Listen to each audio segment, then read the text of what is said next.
सम्पूर्णलाई राधे राधे है।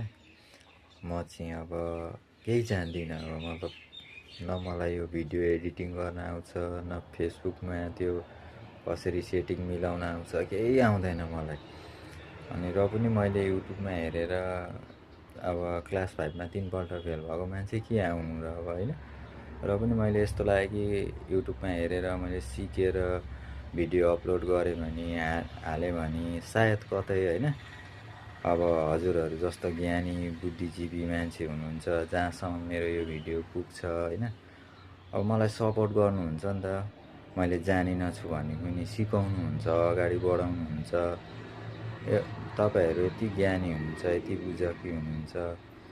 अब मान्छेलाई कसरी सपोर्ट गर्नुपर्छ, मान्छे हो अब हामी नेपालीहरू कस्तो अब दयालु हुन्छौँ त्यो भनिरहनै पर्दैन। अब गरिब दुखीलाई कति सहायता गर्छौँ। अब म पनि अब त्यस्तै अवस्थामा छु होइन। यो भिडियोहरू अब लाइक कमेन्ट सेयर गरेर हजुरहरूले अगाडि बढाउनु हो भने कतै मेरो जिन्दगीमा पनि होइन उज्यालो किरण आउँछ कि भनेर अब भन्न खोजेर चाहिँ मैले यो भिडियो बनाएको।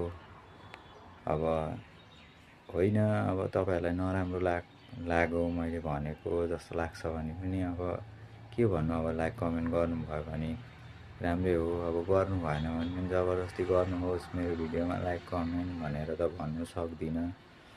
र पनि आशा राखेको छु यत्रो हाम्रो गोर्खाली सन्तान नेपाली चाहे जुनै जातिको पनि होस् नेपाली भाषा बुझ्ने र अवश्य एउटा लाइक गरेर हामी जस्तो गरिब दुखीलाई पनि अगाडि बढाउँछ होला भन्ने आशा राखेको छु।